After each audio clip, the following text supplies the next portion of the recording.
সেখানে নেওয়া হচ্ছে 180 টাকা, এই ধরনের অব্যবস্থাপনা। কারণ যখন একজন ব্যক্তি অর্থের বিনিময়ে টেন্ডার নিয়ে সে একটা কাজ নেয়, সে তার থেকে লাভবান হওয়ার জন্য জনগণের উপরে দুর্ভোগ নিয়ে আসে। আমি সম্মানিত উপজেলা প্রশাসকের দৃষ্টি আকর্ষণ করে বলছি, আপনি আপনার কর্মকর্তাদের মাধ্যম দিয়ে এই সমস্যা সমাধান করবে এবং ওই এলাকার দরকার হলে ওয়ার্ড ভিত্তিক আপনি সরজমিনে বসবেন এবং দায়িত্বশীল ব্যক্তিদের হাতে দায়িত্ব দিয়ে জনদুর্ভোগ দূর করার জন্য আপনি ব্যবস্থা গ্রহণ করুন। আমাদের একটা ডাম্পিং সিস্টেম খুবই দরকার এবং আমরা যেন এমন একটা বজ্র ব্যবস্থা সমন্বয় করতে পারি, প্রত্যেকটা বাড়িতে বাড়িতে আপনি উপজেলা থেকে নোটিশ দিয়ে দেন যে পচনশীল ময়লা একটা বাক্সে রাখা হবে, আপনার প্লাস্টিক বস্ত্র আরেকটা বাক্সে রাখা হবে, কাগজের যে বস্ত্র সেটা আলাদা রাখা হবে। এইভাবে রিফাইন করে সেপারেট করে, এটা আমার মনে হয় আপনারা যদি দায়িত্ব নিয়ে আপনাদের কর্মকর্তাদের মাধ্যমে এবং অত্র এলাকার ওয়াসিফ মানে দায়িত্বশীল ওই সমাজে দায়িত্বশীল নেতৃবৃন্দ বলেন, সমাজ মানে বিশিষ্ট জনের সমন্বয়ে যদি আপনারা এই সমস্যা মানে সমাধান করতে পারে, তাহলে আমার মনে হয় এটা সমস্যার সমাধান হবে। কারণ আমি দেখেছি আমরা জানি না আমাদের দলের পদবি ব্যবহার করে অনেক নেতাকর্মী এই উপজেলা থেকে নাকি টেন্ডার নিয়েছে, কিন্তু তারা ময়লা ব্যবস্থা নাই। তো যাদের কোনো জ্ঞান নাই তাদেরকে দিয়ে কখনো কিন্তু সমাজ কিংবা জনগণের মানুষের কল্যাণ করা সম্ভব না। তো সেই ব্যাপারে আমি আপনার হস্তক্ষেপ কামনা করছি।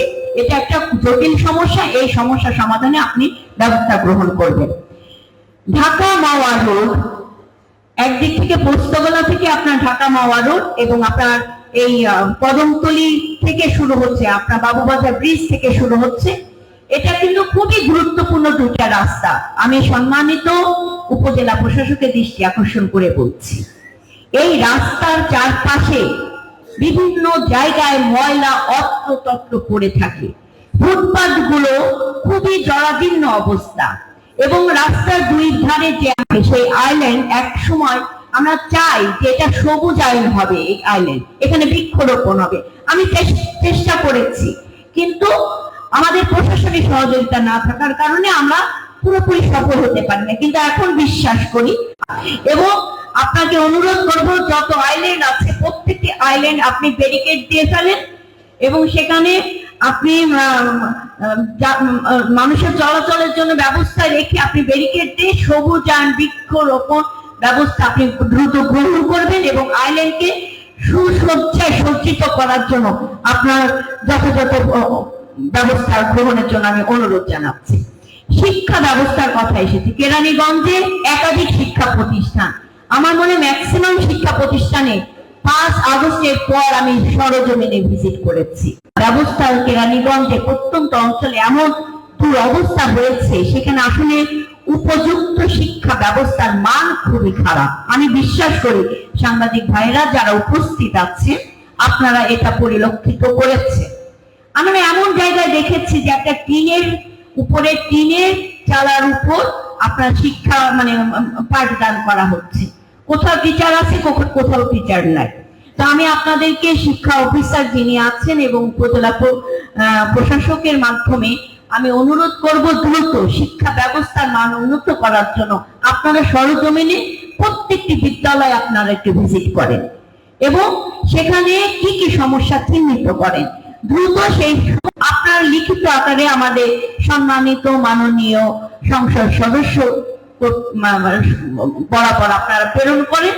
যত দ্রুত সম্ভব এই সমস্যা আমাদের, কারণ শিক্ষায় জাতির মেরুদণ্ড এবং বাংলাদেশে আগামীর ভবিষ্যৎ শিশুদেরকে অবহেলা করে আমার দেশ এবং জাতি কখনো এগিয়ে যেতে পারে না, সেই দিকে আমাদেরকে যথাযথ ব্যবস্থা গ্রহণ করতে হবে। আমি অনুরোধ করব আমাদের নারীর যারা আছে, বিশেষ করে কন্যা শিশু এবং নারীদের স্বাস্থ্য সেবা খুবই গুরুত্বপূর্ণ একটি সমস্যা। আমরা লজ্জা না করি, আমরা দ্বার উন্মোচন করি। কেন? আমাদের নারীদের শারীরিক প্রতি মাসিক যে সমস্যা, এটা সকলেই আমরা জানি, তাই না? সকলের বাসায় কন্যা সন্তান আছে, মা আছে, বোন আছে, ওয়াইফ আছে, সবাই আমরা প্রত্যেকটি স্কুলগুলোতে আমরা বাচ্চাদেরকে শিখাই যে তোমার যদি মাসিক যে সমস্যা হয় সেখানে তুমি স্বাস্থ্যসম্মত স্যানিটারি ব্যবস্থা কিভাবে ইউজ করবে সেই সম্পর্কে সচেতনতা করতে হবে, সচেতন করতে হবে আমাদের কন্যা সন্তানদেরকে। অনেক সময় দেখা যায় যে স্কুলগুলোতে ন্যাপকিনের কোনো ব্যবস্থা থাকে না, তারা ঠিকভাবে ইউটিলাইজ করতে পারে না যে এই বাচ্চাগুলো কিভাবে তা সুরক্ষা নিশ্চিত করবে। সেই জায়গায় আমি সম্মানিত সকল প্রাথমিক বিদ্যালয় থেকে শুরু করে মাধ্যমিক উচ্চ মাধ্যমিক যে পর্যায়ে শিক্ষক মন্ডলীরা আপনারা আছেন এবং শিক্ষা অফিসার থেকে শুরু করে সমাজ সেবক অফিসার, আপনাদের দৃষ্টি আকর্ষণ করছে আপনারা দ্রুত প্রত্যেকটি স্কুলে বাচ্চাদেরকে স্বাস্থ্য সম্পর্কে, বিশেষ করে আমাদের মেয়েদের কিন্তু এই ছোট্ট সমস্যা থেকে অনেক বড় রোগে আক্রান্ত হয়ে যায়। তো এই সম্পর্কে আমাদের বাচ্চাদেরকে সচেতন করবেন, এটা আমি আপনাদেরকে অনুষ্ঠানের প্রধান তিনি বলেছেন ইফটিজিং রোধের ব্যবস্থা, মাদক এবং অমনোযোগী শিক্ষার্থীদের ব্যাপারে ব্যবস্থা। আমি মাননীয় সম্মানিত আমাদের দক্ষিণ থানা এবং মডেল থানার সম্মানিত অফিসার ইনচার্জের দৃষ্টি আকর্ষণ করে বলছি, যুব সমাজের অবক্ষয় নিরসনের জন্য আমি আপনাদের অনুরোধ করব, প্রতিদিন সন্ধ্যায় যারা অত্রতত্র যেমন খুশি তেমন চলাফেরা করছে, যদি সন্দেহ মনে করে তাদেরকে ডাকেন, কথা বলেন। এবং মাদকের ব্যাপারে আপনারা প্রতিটি পাড়ায় পাড়ায় টুই করেন, কারণ আমাদের ইয়াং জেনারেশন অনেকে জানে না যে সঙ্গ দোষে যে নিজেদের ভবিষ্যৎ নষ্ট করতে। সেই জায়গায় আপনাকে অবশ্যই ইয়াং জেনারেশনকে সতর্ক করার জন্য অত্রতত্র যদি সন্দেহভাজন ভাবে কেউ ঘুরে বেড়ায় তাদেরকে ডেকে প্রয়োজনে পরিবারকে ডেকে একটু কাউন্সিলিং করে আপনারা এই ব্যবস্থা গ্রহণ করবেন। এবং প্রতিটি স্কুল প্রতিষ্ঠানগুলোতে আমাদের ছেলে মেয়ে যারা কম্বাইন্ড স্কুল কিংবা ছেলেরা যারা, আমাদেরকে এই ইফটিজিং বন্ধ করতে কিন্তু আইনের হাত না, আমাদের দরকার কাউন্সিলিং এর প্রয়োজন।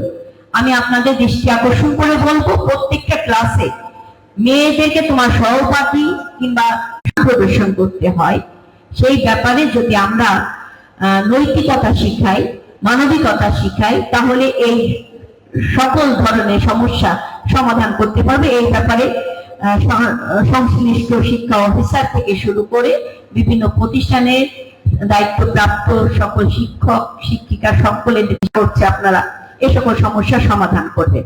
জায়গায় ব্যাঙের ছাতার মতো